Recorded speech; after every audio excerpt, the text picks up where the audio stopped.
لله رب العالمين والصلاة والسلام على أشرف الأنبياء والمرسلين سيدنا ومولانا أبي القاسم محمد اللهم صل على محمد وآل محمد وعجل فرجهم وعلى آل بيته الطيبين الطاهرين المعصومين المظلومين الذين أذهب الله عنهم الرجس وطهرهم تطهيرا اللهم صل على محمد وآل محمد وعجل فرجهم وما بعد. It's always a privilege for me to be here with you and to be called back to the trust. Today's topic is one that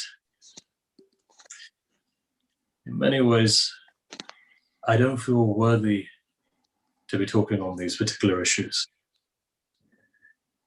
They're topics which are deeply difficult to address and almost impossible to do justice for. However, as the topic has been given, I'll try and give a few reflections upon this purification process through the teachings of Amir al-Mu'minin alayhi salam.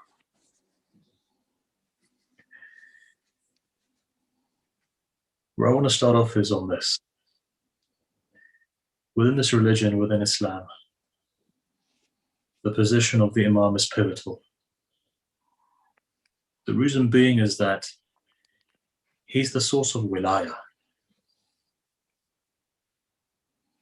And wilaya itself is a light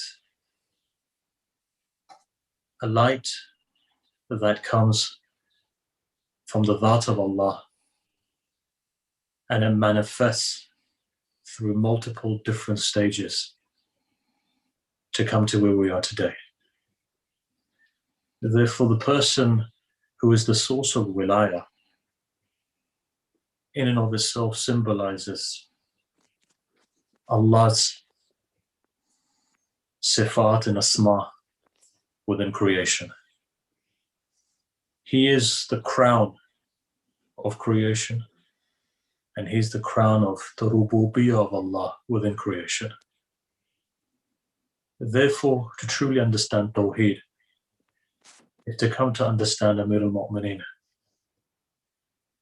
to understand what Ain Tawheed is to come to understand the love for Amir al-Mu'minin, which flows from his wilaya.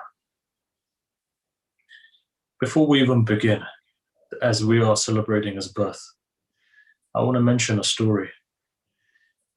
And only through that story, I think, we can at least start realizing who the Imam is.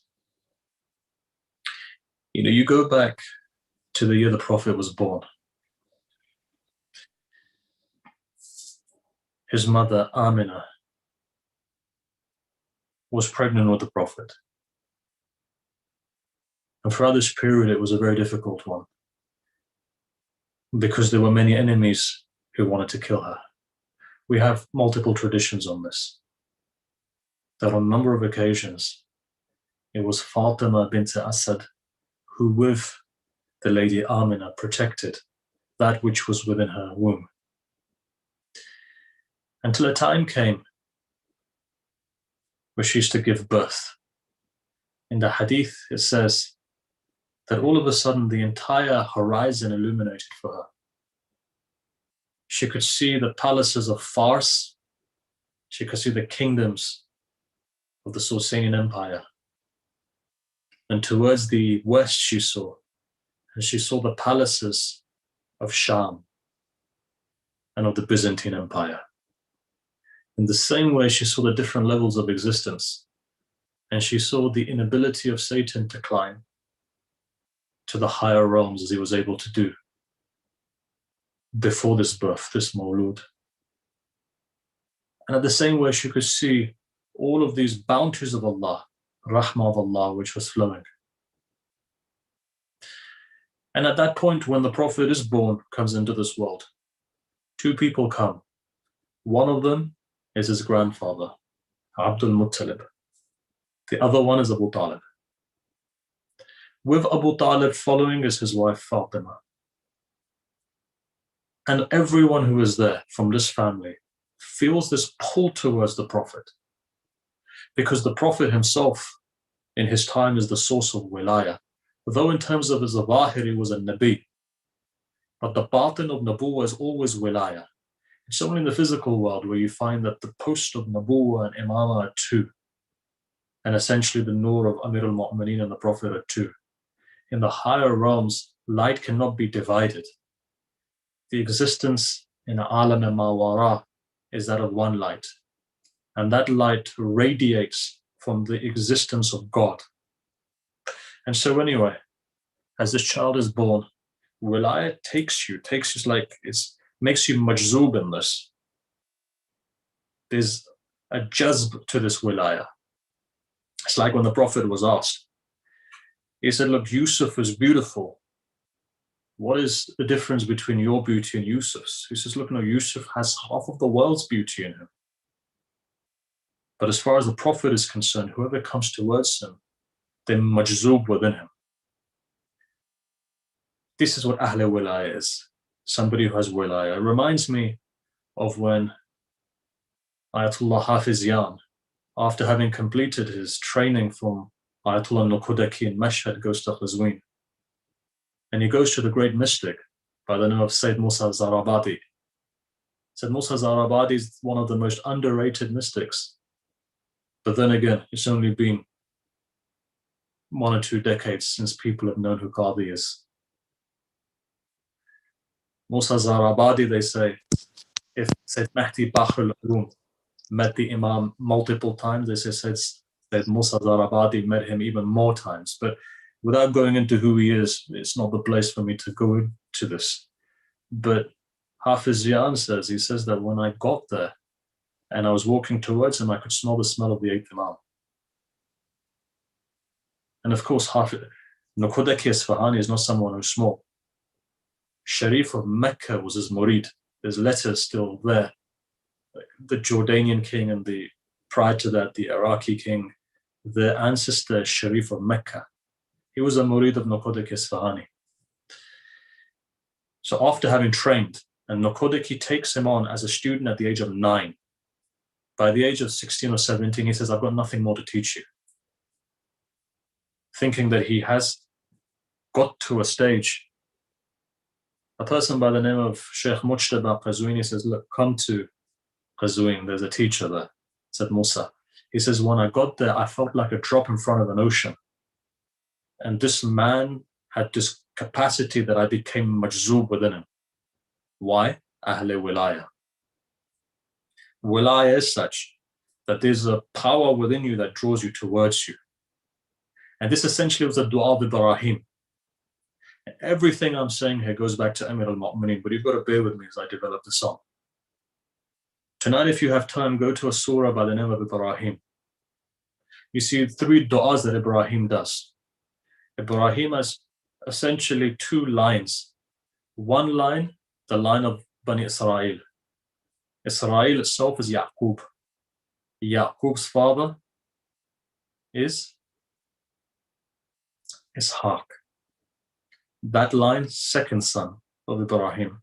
First son, Ismail, Ishmael. The Bible says that we're going to create a great nation from you. So he created a great nation. It says that both of them, Ibrahim and Ismail, were lying there and there was dust, sand coming. He says, as many as these grains of sand, you'll see your progeny will spread. But there was a specific progeny that he's looking at. And 3 places he does dua. As he's building the Kaaba, he prays to Allah. He says, make this place a place of monotheism. Make my family monotheistic. Right? And here he's referring to Muhammad and Al Muhammad. And we don't have time to go into it or prove that. You just look at the commentaries of the Quran, you'll see it there. Second stage, when he builds this, he says, this look uncultivated land. The Quran calls it uncultivated land. Allah, make my children in this land, next to your sacred home, make them establishers of prayer, salah. So here, tawheed and then salah. There's a linkage between both. And then he continues and he says, and make them such that people come towards them. They have this ishq inside of them. More than ishq. They basically bow in front of them. They basically put their wujud in front of them. Final dua. And you notice that you don't have to be Muslim. You could be any member of the 7 billion human beings that we have. But many a time you see people who go towards Ahlul Bayt. And in my own practical life, I've seen establishing, as we were, Imam Hussein Day in Scotland, for example, as an official day recognized by the United Nations. It wasn't Muslims who helped. It were those people who came because that they felt this movement in their heart because of Imam Hussein, right? Imam Hussein is symbolic. Why? Because Imam Hussein is the son of Amir al-Mu'mineen. So you'll see until the day of judgment, there are people who come towards, there's no labels on them. When the Mahdi alayhi salam comes, the hadith doesn't say the first people who come to the Mahdi are going to be Muslims, essentially. From all of the Muslims, the first people of the Muslims will be the Yemenis. However, it doesn't actually say the Muslims will be the first. People who understand this nur, and this nur is azali, it's inside of you. That nur is what we're going to tap into. So when we talk about tahdhib in a minute, is the nur. But again, it's difficult to just go directly into a conversation which is so comprehensive without giving you a bit of a background to it. Ibrahim makes this dua.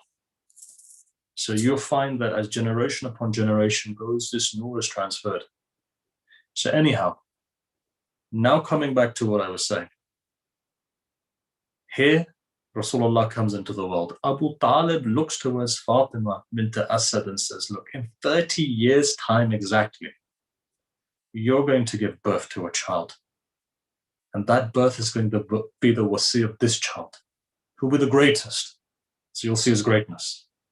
30 years later, a time comes where it's nighttime. Fatima bint Asad is standing next to the Kaaba. In those days, the houses were all the way up to Maqam Ibrahim. She begins to do tawaf, and she gets to a point where she stops. Where she stops, she raises her hands. And when she raises her hands, she does dua. In that dua, she says to Allah, she says, oh Allah, I have belief in you. I have iman in you. I believe in you. And Allah, I believe in the prophets who have gone before. And I believe in their sacred books that you've sent. And at the same time, she continues and she says, I believe in the one who made this Bayt al-Atiq. And I have belief in him who is Khalil, Ibrahim, my Jad. So remember, there's a knowledge that's being passed down and she has an understanding of something. Otherwise, look at the way that she's talking. You don't talk like this if you don't have an understanding of that. And this is coming from her heart. She's not standing there with a book. There's no book for her that she's opening up and reciting ziyarah. It's not the case. It's coming from her heart. So therefore, the haqiqah that's inside of her is coming out, and she believes in this. And so then she continues. And she says, and for the haqq, for the sake of the one who made this Bayt al-Atiq, and for the one who's in my room, make this easy for me. What happens? Kaaba splits open. Today, the whole world can hide that mark. But what you find is that every single year, it re-ruptures again and reopens again. Rukn Yamani. Who goes through? Fatima bint Asad. Ulama have asked, they said, why did she run away? Look, if my wall was to just open up right now, potentially I would be the first one out. But when it comes to Fatima bint Asad, bang, it opens up. She goes inside. And she says, I have two qualities that Asiya doesn't have and Maryam doesn't have. Asiya was forced to worship in the house of an enemy of Allah. And Maryam, after getting the fruits from the heavens, when she was about to give birth, she was asked to go out. So she goes out. And then she goes to a place whereby she has to shake herself for fruits to come down. Fatima bint Asad, 3 days she was in there. fruits were coming down from the heavens. So in this way, if you notice, Fatima bint Asad is knowing of all of this. It's not the fact that she doesn't know. And on top of all of that, she understands that which she's giving birth to. What is Amir al-Mu'mineen therefore? Amir al-Mu'mineen is a light. That light is azali, abadi, from the beginning to the end. And it encapsulates 4 names of Allah, which Allah has given to the Imam. And the Imam himself says, Ana awwal wa akhir, zahir wa batin. And within that, you notice that Allah then names Amir al-Mu'mineen.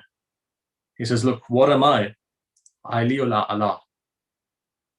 From the wujud of Allah's name comes the name of Ali. And why is the name of Ali important? Because from the maratib of wujud that Allah has created, and the tashkik within the names of Allah manifests the name of Amir al-Mu'mineen. What is the Imam therefore? The Imam therefore is Madhar al-Ajaib. Madhar is makan al-Dhuhur of the Asma and Sifat of Allah. The place where Tawheed itself manifests is known as Ali ibn Abi Talib. And so therefore, Ali's name is from there. Anybody who's muttasil with this name, who's wasl with this name, who's wasl with the wujud of Imam, you'll see that their maqam begins to increase. They become something else. Why is Sayyidah Zainab, for example, that person who's not been taught by anybody, but she's an alima? Why is Sayyidah Zainab such that she never sinned? She was the one who the Imam gave knowledge to. Asrar of Imamat was given to her. The reason being, very simply, is because Sayyidah Zainab was wasl with the Imam. She was muttasil with Imamat. And so therefore, the overflow, the barakat, the fiyuzat, the overflow of the Imam in his wilaya flew over Sayyidah Zainab. And so because of that, she was ma'soom in her own way. Say that she was ma'soom, muttasil with the Imam. It was because of the Imam's ray that she was ma'soom, though she's not ma'soom in terms of 14 ma'soomin. And this is why when you go to her shrine or the shrine of Abul Fadl Abbas, what do you say? I've come to the place which is mashad, with this mashad is muqaddas, this makan is mu'azzam. Then you pray to Allah, Allah, forgive my sins, grant my haja, if there's any hamin, if there's any pain or gham in me, remove it, etc., etc., etc. Why? Because when something is muttasil, when they're wasl with the Imam, they themselves start becoming lofty in personality itself. So now come and see. Now that it's been mentioned that we're studying Tahdhib, and it's sometimes taken 20 minutes just to explain that, but it's important that that's explained. So in the next 25 minutes that we have, remember one thing. Because we're discussing Imam Amir al-Mu'mineen, know that the most important thing is this Mamba Wilaya, to hold on to this. The first thing, therefore, is this, that even before you can start a process of spiritual perfection, because look, what is Tahdhib? If you look at a dictionary definition of what Tahdhib is, Tahdhib of the akhlaq, Tahdhib al-nafs, what is it? It's basically the cultivation of 2 things. One, through purification of the heart and the soul, cultivation of adab, and secondly, akhlaq, moral character. Moral characters, virtues. Virtues really, if you look at them deeply, are the sifat and asma of Allah, which are dormant inside of you, which need polishing. So really, we're all dirty mirrors. We need to be polished so that we can reflect the divine, and essentially we can be that hold for Tawheed. To get to that, therefore, is required the Quran and the Hadith that Allah has left for us.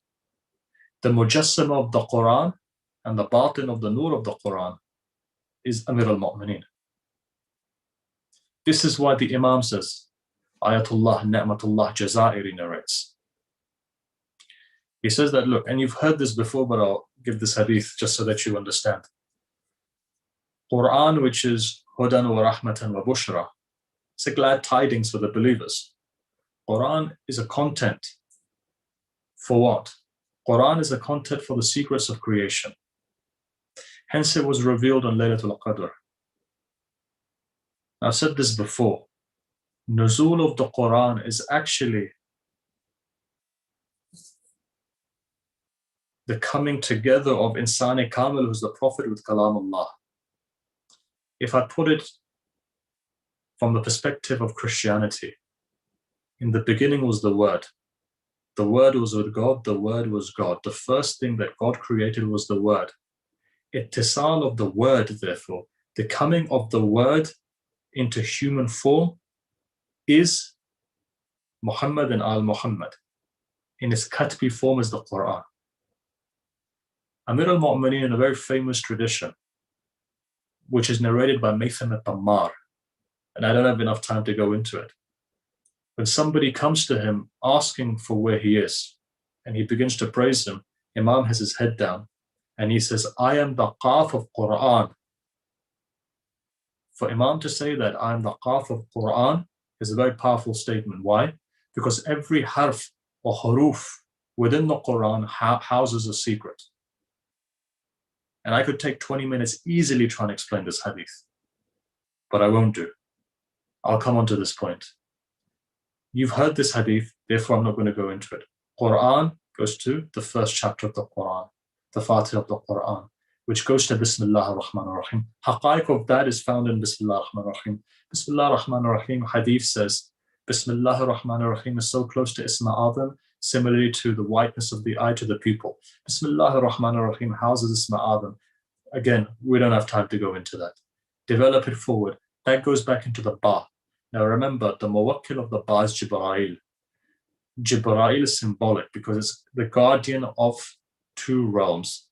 When Allah says, Alhamdulillah Rabbil Alameen, Ar-Rahman Ar-Rahim, that entire ayah of the Quran, its guardian over it is Jibra'il. The point I want to mention, though, is this, that within this Ba, because Bismillah ar-Rahman ar-Rahim goes back to the Ba is the movement of creation, because the two lines of the Ba, whether it's Hebrew or Arabic, the Bet or the Ba, symbolizes Mulk and Malakut. Therefore, the dot that creates that comes from the Nur of Amir al-Mu'mineen. So the actualization of the Imam inside of a person is important. This is why you find that some of the Sufis within Iran, their word and their dhikr is Ya Ali. And the reason being is that because within Ya Ali is contained Isma Adam. See, this is why they say, when Ayatollah Hassan Zada Amali says that the Mujassam of Isma Adam and Isma Adam itself is Ali, it makes sense. Go to this hadith and see. Imam is saying, I'm the Nukta under the Ba, or I'm the Nukta of the Ba. That Nukta is the Ba. And if Bismillah ar-Rahman ar-Rahim contains Isma Adam, it's because in Bismillah ar-Rahman ar-Rahim is where Ali ibn Abi Talib's wujud is contained. And that Ali itself, Ya Ali, if you look at the Gunabadis, or I could list, I don't want to list all the Sufi Daravish within Iran or Iraq, but the one thing I will say is that the dhikr, if you look at the highest dhikr, it's Ali, Ya Ali, Ali Haq, Ali Hu, and without going into too much details, even they probably wouldn't like me telling these athkar, but the fact is that within Ali itself lies Isma Adam. So the first stage of Tahdhib al-Nafs, when you want to actualize the names of Allah, is to first open the heart to the Nur. And that is the Nur of Wilayah that comes with following Amir al-Mu'mineen. This is why his companions, after the death of the Imam, when people asked, how do you feel? They say, we feel like a mother whose child has been slaughtered in her lap, that our hearts are burning and raging, the heat doesn't go away, and our eyes don't stop crying. Why? Because they miss Amir al-Mu'mineen. And this is in the hadith, it says that you go to Najaf, you'll feel this. Many people, when they go, they don't know this hadith. They don't know this hadith. But if they were to read it and know it, they would know that there's a purity in them, because the hadith says that when you go to the Imam, it's like a mother goes to a child. That's the love that you feel. Now you can imagine that when you go and you're feeling this, and so many people not knowing this hadith have said, I feel like a mother's love. It's because you have tahara within your heart. You don't know it, but you've got purity there. So look, time is swiftly going. I'm going to extract many different things and give it to you in a capsule. In the next, I'm looking at 17 minutes of what Imam says about Tahdhib. It was important to go into that, because without contextualization, sometimes we're not going to know how well to take this. First thing is this, look, before a person moves into the valley of Tahdhib, Imam, even when he says the hammam, right, the first stage is the stage of Zahad. Right? You can be Abid, you can be Zahid. But the higher levels are actually that of Arafa, or somebody who's Arif Billah, as a person who's gone through the maqam of Zahad and being somebody who's Abid. But the greatest Arif is the one who is Zahid, and he's Abid as well. So what does it mean by Zuhud? So now let's get into the lesson part. Zuhud, basically, first definition of Zuhud is a person who's really killed their desires of the world. Meaning what? Meaning it's not the fact that they don't live. It's not the fact that they don't have wealth. It's the fact that it doesn't make a difference in their life. They've killed that desire. How does one see this inside of them?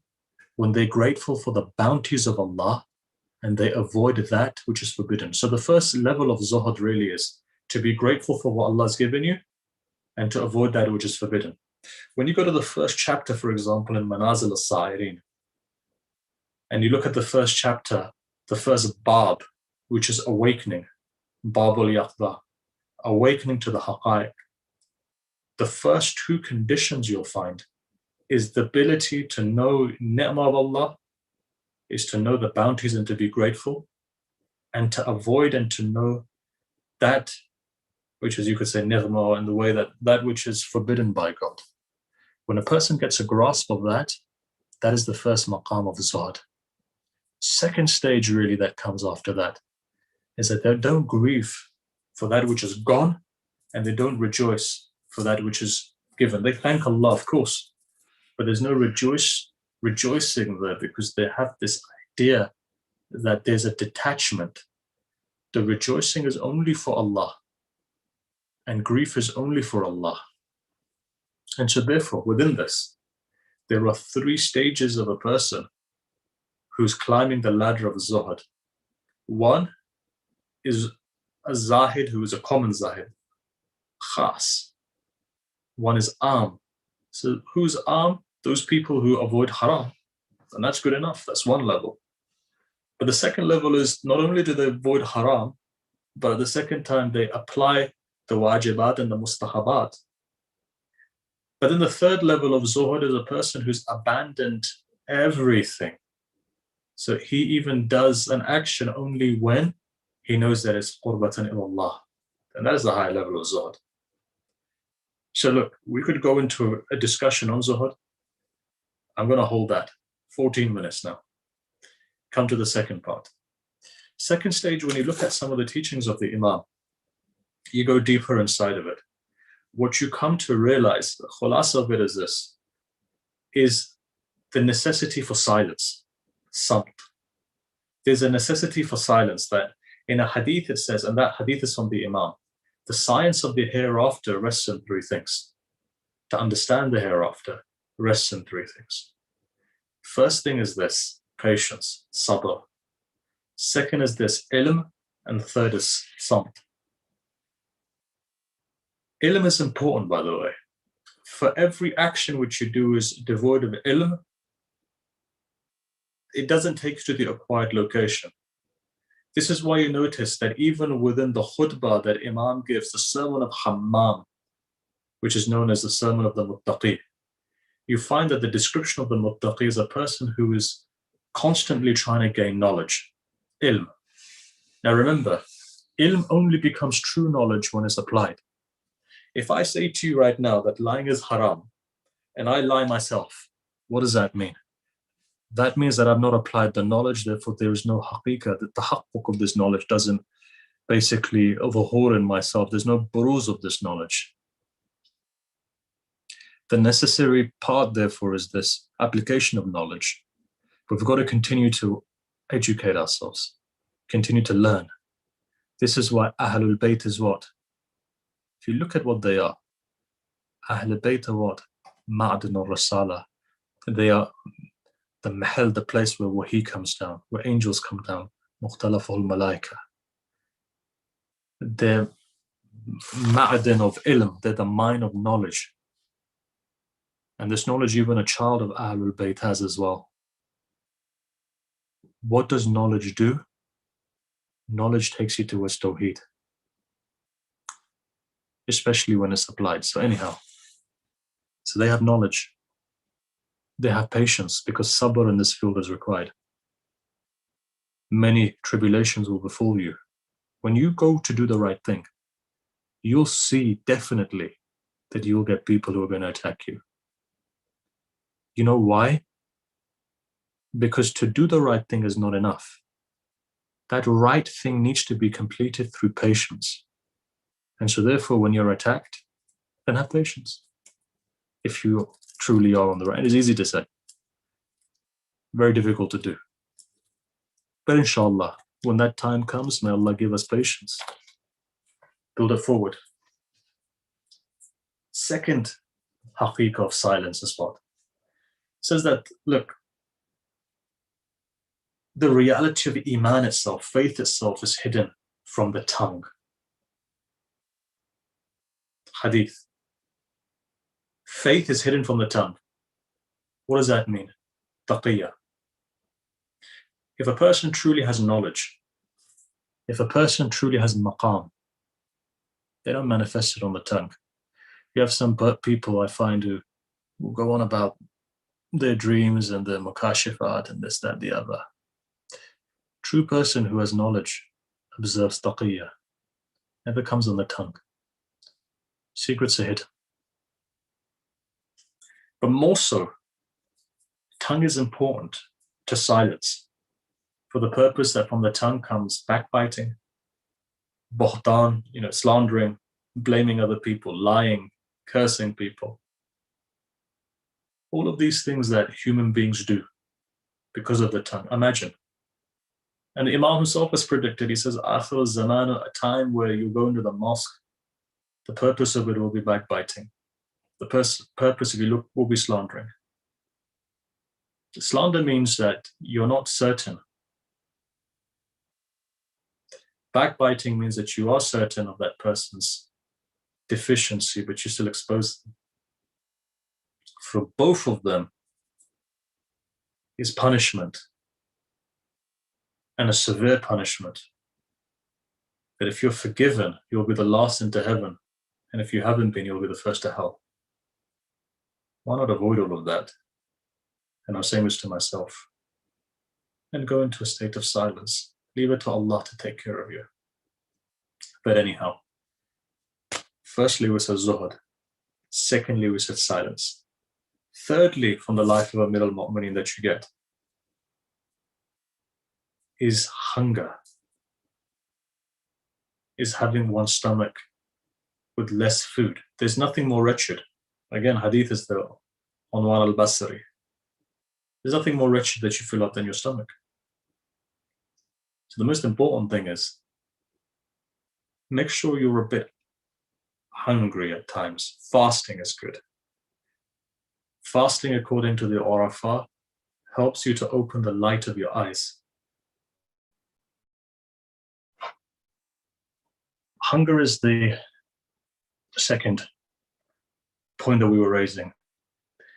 Because what hunger does is it develops wisdom in a person. See, Imam doesn't want just a person to have knowledge. Imam also wants a person for that knowledge to become wisdom. Wisdom is the application of knowledge in the right place. And part of this wisdom comes with hunger. So the second thing. Third thing is this. Well, we've Zuhud,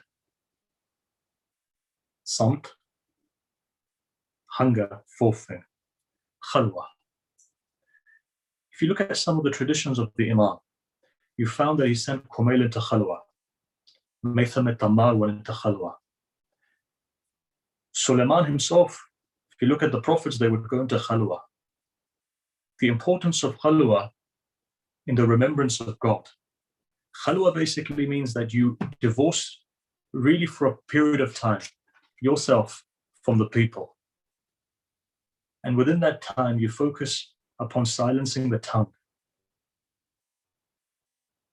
The most important quality of an Arif is a person who doesn't talk about anyone else. And at the same time, it's quiet. From that, if a person then spends 40 days, Suleiman lost his ring, he cried for 40 days before he came back. Within this time, this is why I went to maximize a khalwa, according to the teachings of the Imam. You observe fasting, and when you're not fasting, you observe less eating. Some of the traditions say twice a day. So look, there's definitely much to learn about from this. Because through khalwa comes tawakkul, taslim, rida, submission to God. And within this, Imam also teaches one more thing. He teaches a dhikr. And this month of Rajab, the greatest is Tahleel, La ilaha illallah. One hadith says that a person who recites 100 times at night brings the whole reward, and there will be nobody with more reward unless it is a person who recites it more. So, hidden deep inside these points is a way that a human being can work on their heart. And as a process of this heart, what you're doing is you're polishing this heart. Polishing takes time. It takes sincerity. But if I was to take a summary, I would say 5 things. First thing is this. Tawakkul in Allah. That's what the Imam taught. Secondly, treat human beings through the way of love, which is the way that Imam did. He taught love, and he taught the pathway of love. Love for people. Even when you're talking to your enemies, it shouldn't be from a place of resentment. Because remember, resentment, hurt, pain, masks you and develops the veils between you and Allah. But when something comes from a place of love, that love is able to destroy and enhance the wilaya, which is already a magnet that takes you towards your Creator. Remember, this is why wilaya is not something which is just for Muslims. You'll find Muslims praying, but they don't have wilaya. So they've not understood actually what Tawheed is. Ali is Aina Tawheed. Rasulullah goes in Mi'raj. At the point of Maqam Qurb, Allah says, I looked into your heart and I didn't see anyone more beloved to you than Ali, so he spoke in the Lahn of Ali. At Maqam Tawheed, if the heart of the Prophet has Ali's ishq, and when you pray your prayers, if you don't have ishq of Ali, the wilayah of Ali, then your prayers are nothing.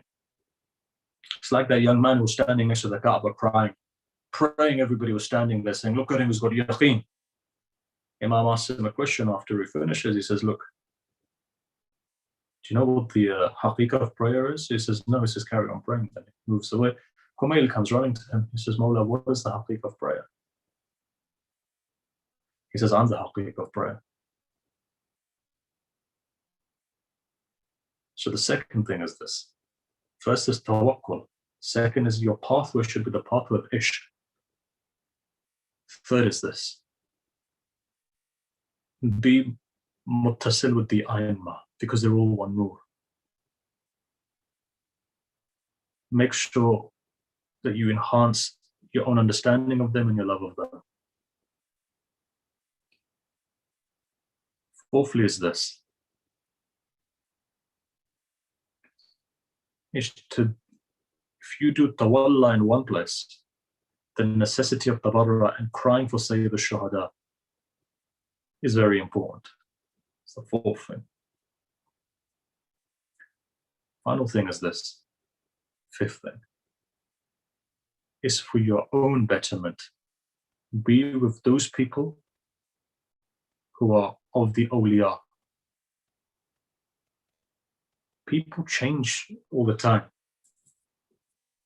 A person who you underrate today, in 6 months' time, 40 days' time, you don't know how they change. Be good to everyone.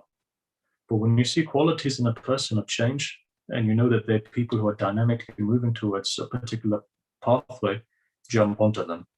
By association, you'll see that you also begin to climb.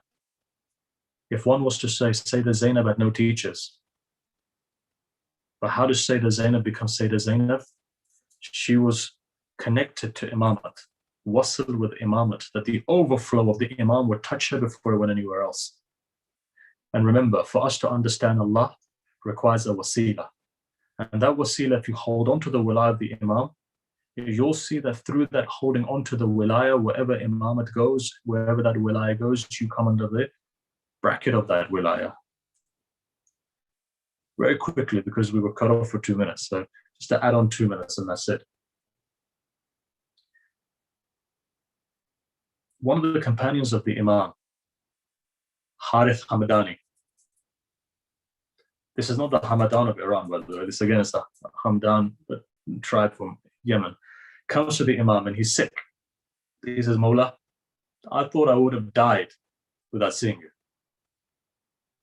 Imam looks at him, smiles. He says, look, you've got a temperature. Well, why are you worried for? He says, I wanted to see you before I die. He says, you don't need to worry. When your soul is here, about to come out, I'll be there. And know also that when you go into your grave, before Munkar and Nakir, I'll be there as well. And when you come out on the day of judgment, I'll be there as well. Why? Because the day of judgment is Ali ibn Abi Talib. He's the Mizan of your A'mal. Day of judgment is Ali ibn Abi Talib. And I'll be there when we walk into heaven. For the one who's the follower of Ahlul Bayt, wherever he sees the haqiqah of Imam. So come back. Final thing in conclusion. Tahdhib, purification of the soul, has various stages. The Imam has pointed to it. The Imam has pointed to the maqam of Zahad. If you look at some of his traditions, Imam goes quite deep into it. Talks about ilm, patience, balance, to live a life of humility, to live a life in such a way that people don't see you as a threat. You have all of these qualities. But the only way that one can actually move towards gaining these qualities starts off with, as we said at the beginning, with this nur of Ahlul Bayt. Either you've been given this by your mothers, therefore thank them, or from your mothers, some good deed of hers was accepted that has gone to you, and you've attached yourself to the awliya. This debate of nature and nurture. You've attached yourself to the awliya. And because of their connection, you become connected. And when you become connected to this wilayah, then you come to realize that you become majzoob in it the more you come closer to it. Final thing, therefore. There is a haqiqah in the dhikr of Ali itself. There is a reality within the dhikr of Ali itself. The wird and the dhikr for Ahle Wilaya is Nadi Ali. And you'll notice that through this dhikr itself, purification of the heart and the soul comes. So look, this is a topic which is incredibly complex. Within the time that we've had, my buzzer is buzzed to say that my time is over. So inshallah, if there's anything in the next 10 minutes or so, we can go directly into the Q&A. But I'll hand it back to my dear brother, Dr. Tehrani, who's organized this with such pain and love. Dr. Tehrani.